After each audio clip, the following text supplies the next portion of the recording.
महाराज की जय। गुहक बापुढे ते किती त्या शिक्षणा दे लावीन ख्याती आज्ञा द्यावी आम्हा प्रती कोपे दळपती पुसत रामचंद्र भगवान की जय। ही सभा सकळ संतांची ऋषी मुनी विरक्त्यांची पंडित पाठक ज्ञानी यांसी या सकळांशी विनवनी अधिकते सरते नुन्यते पुरते करून घ्यावे तुमते विनवित्वसे जयांचे केलिया स्मरण होय सकळ विद्येचे अधिकरण तेची वंदू श्री चरण श्री गुरूंचे ते नमस्कारुनी आता मस्तक हे पायावरी वार करी संतांच्या सर्वांना चांगली बुद्धी दे ईश्वरा सर्वांना सुखात आनंदात ऐश्वर्यात ठेव सर्वांचं भलं कर रक्षण कर आणि तुझे मंगलाची गोड असे नाम सर्वाच्या अखंड मुखामध्ये राहो ही सर्वांसाठी सर्वांच्या ईश्वराकडं नम्र प्रार्थना। कथेला सुरुवात ज्यावेळेस राजा भरत सर्व आपल्या अयोध्यावासी जनांना चतुरंग दळ सेना घेऊन गोरगरिबांना जे रामाच्या भेटीसाठी इच्छुक आहेत आवडीचे आहेत प्रेमाचे आहेत रात्रंदिवस भजणारे आहेत रामाला अशा सर्वांना घेऊन जो चालतो आणि तो या जगतामध्ये प्रसिद्ध होतो।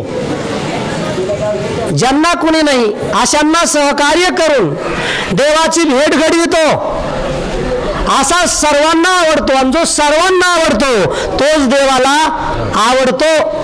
जो आवडे सर्वाला तोच आवडे देवाला हा खरा धर्म आहे। जगतावर प्रेम करणे जगतामध्ये सर्व ठिकाणी आत्मरूपात भरलेला भगवान परमात्मा आहे म्हणून त्याला पाहून वरला भेदभाव सोडून जो समदृष्टीने भगवान परमात्मा सर्व ठिकाणी भरलेला आहे हे जाणून भगवंत समजून या जगताला भूती भगवंत म्हणून भजतो या भूता असं समजून सर्वावर देवाप्रमाणे सारखं प्रेम करून सगळ्यात मिळून मिसळून वागून सर्वांना संग घेऊन रामाचं दर्शन जो घडवितो जो स्वतःही त्यांच्यामध्ये आनंदामध्ये सामील होतो असे देवाला आवडतात असे जगाला आवडतात त्यांचं नाव लौकिक इतिहासामध्ये होतं आणि तो इतिहास सर्व जगाला आवडीने ऐकावासा वाटतो।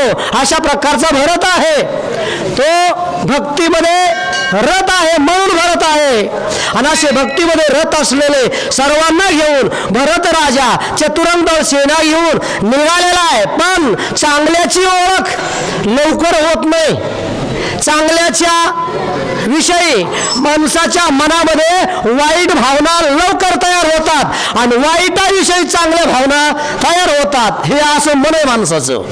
हे प्रवृत्तीवर आहे निवृत्तीवर सत्संगाशिवाय ते निवृत्ती पदाला लागू होत नाही भगवंताकडे ते खेचल्या जात नाही अशा प्रकारची अवस्था आहे। गुहकाला संगती रामाची मिळालेली होती तरी पण द्वैत भाव होता का तर ते मन राम झालेलं नव्हतं पूर्णपणे तिथं वृत्ती शिल्लक होती म्हणून त्या ठिकाणी संकल्प विकल्प करीत होती ती वृत्ती मनाची त्याच्यामुळे एवढा रामप्रिय आहे भरत पण त्याच्याविषयी द्वैत भावना त्याच्या मनामध्ये निर्माण झाला आणि मग सर्व काही आपली कमिटी आहे आणि या भरताला रामापर्यंत जाऊ द्यायचं नाही म्हणजे देवाकडे निघालेला भरत सर्व गावकऱ्यासह म्हणजे देवाच्या कार्याला देवाच्या प्रेमापुटी आडवा येणारा युवक म्हणजे यालाच म्हणतात पुण्यकरिता पाप घडे अशा प्रकारची अवस्था या युवकाकडून घडायला लागली।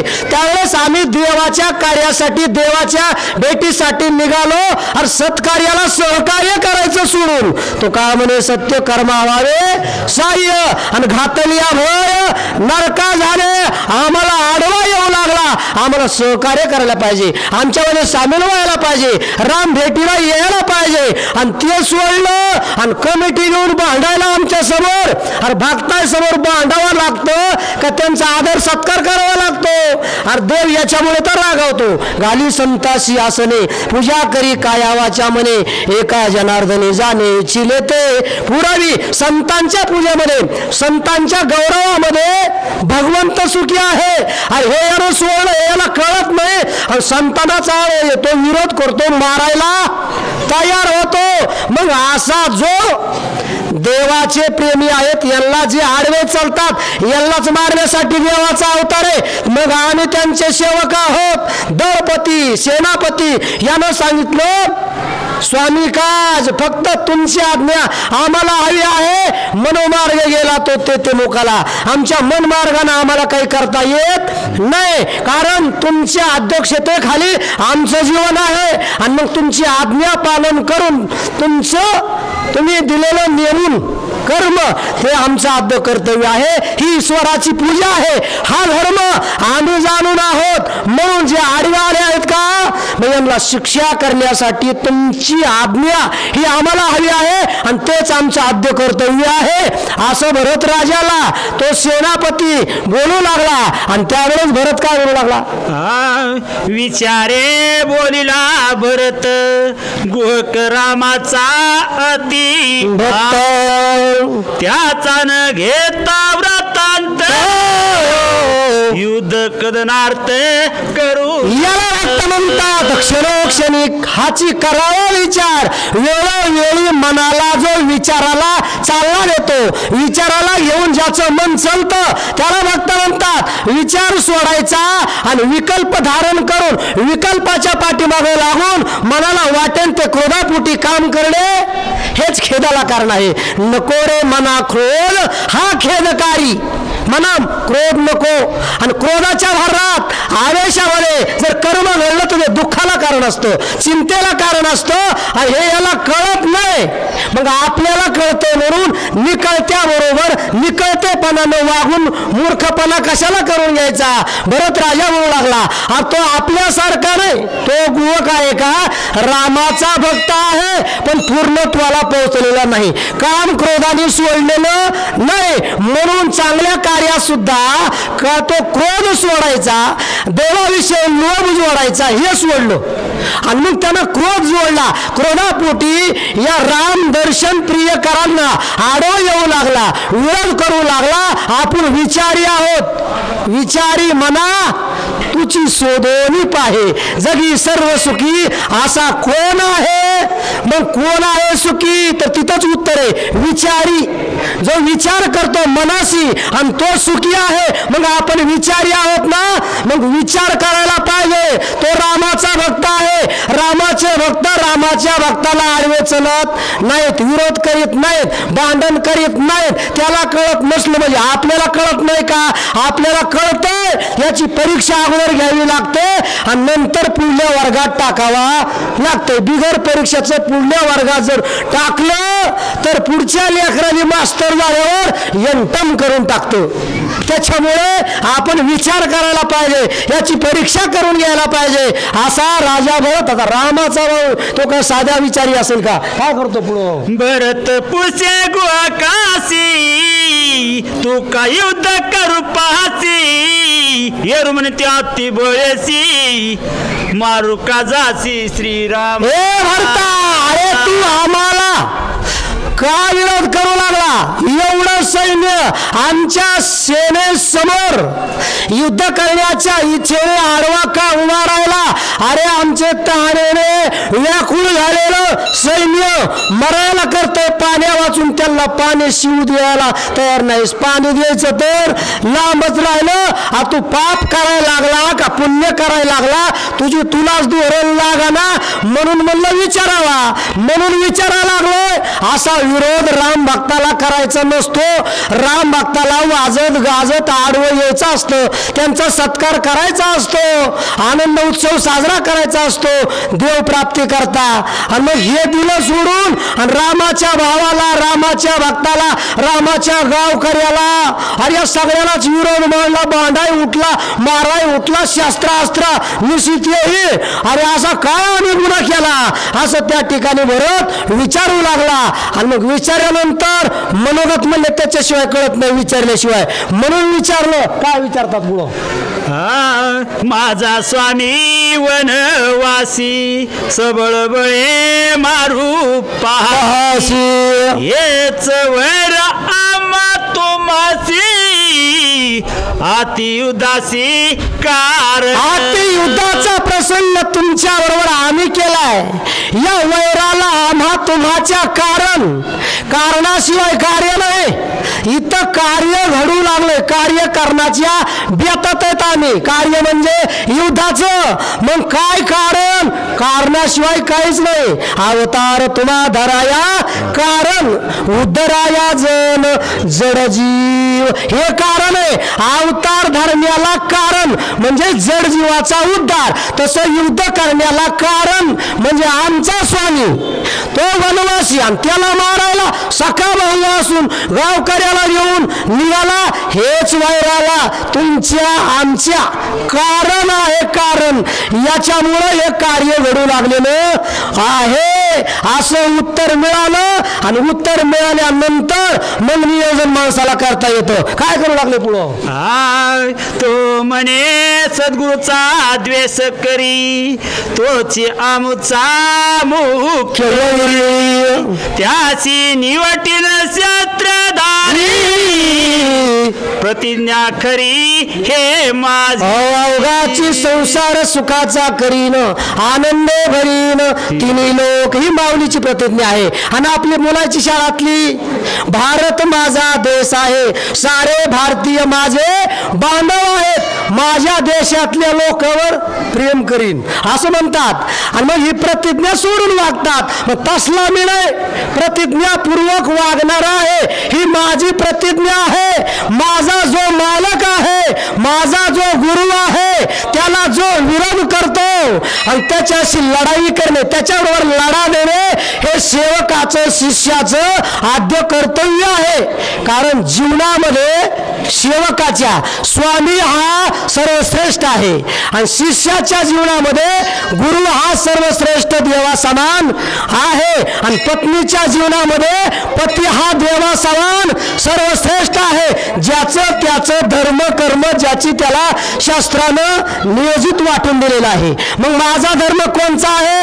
माझ्या मालकाला मारायला जाणाऱ्याला मारणे हे माझं आद्य कर्तव्य आहे. आणि त्याच्यामुळे मी आडवा पट्ट्या तुम्हाला सर्व सेनेसह आलेलो आहे असं उत्तर ज्यावेळेस मिळालं. आणि त्यावेळेस म्हणजे काय प्रेम आहे, काय बोलले पुढं? ऐकोनी गुहकाचा वचनार्थ, रथावरून पडला भरत, दुःखे गडबडा लोळत, अवस्था प्राणांत ओळवली. जे रामप्रिय आहेत, अंतकरणातून ज्यांचं खरंच प्रेम आहे आणि ते प्रेमापोटी त्यांच्या भेटीसाठी निघालेले आहेत, त्यांना प्रतिबंध करणारे आणि त्यांना नाही त्या बोलानं दुःख देणारे जीवनामध्ये जर आलं आपल्या, तर त्याच्यासारखं दुःख या जीवनामध्ये कोणचंच नाही. हे भरत राजाच्या समोर आलेलं आहे उदाहरण. आणि मी रामाच्या प्रेमापोटी, रामाच्या दर्शनासाठी माझ्या आईनं मागून घेतलेलं, कपटानं पराकष्टेनं मिळवलेलं राज्य, त्याचा त्याग करून आईचं मोडून, कुणाचं नाही ऐकून गुरुचं सुद्धा मोडून कारण देव जोडे तरी करावा आधर्म, कारण प्रल्हादे जनक विभीषणे बंधू भरते राज्य माता निंद्य केली. भरतानं राज्याचा त्याग केला, मातेचं भरते ऐकता मातेचे दर्शन. श्रीराम दर्शन कैसे घडे? राम मातेचं जर ऐकलं असतं तर भरताला रामाची भेट घडली नसती.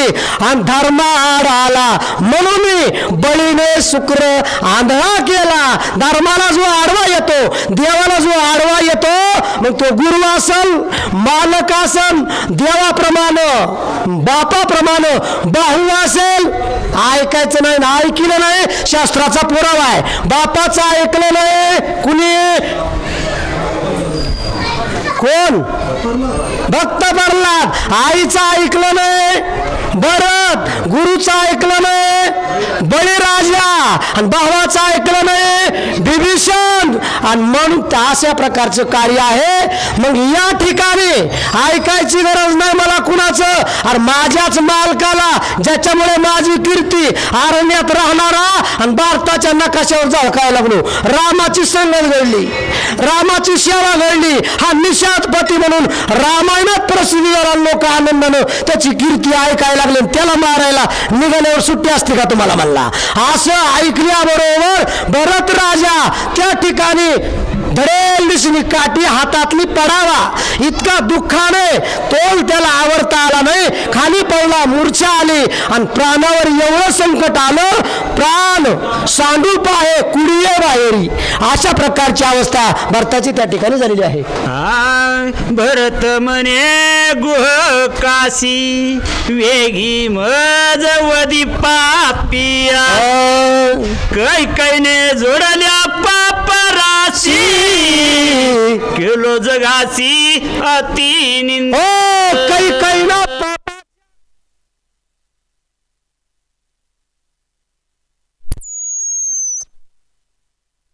आई वडील वाईट, त्याच्यामुळे मुलगा चांगला असला तरी आई वडिलावर त्या मुलाला लोक नाव ठेवायला लागले.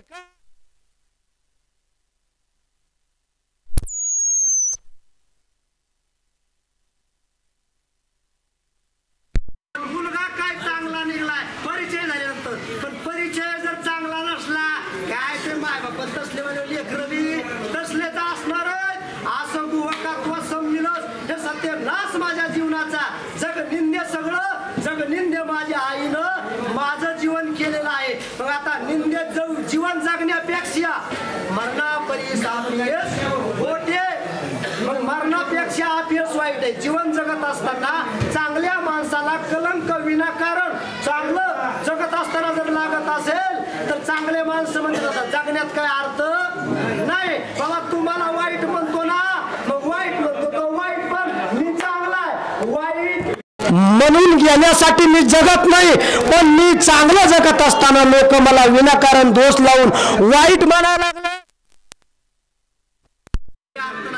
आणि कवची जियावे जव आप कीर्ती अंगा नये शानेनं तवार जगावा.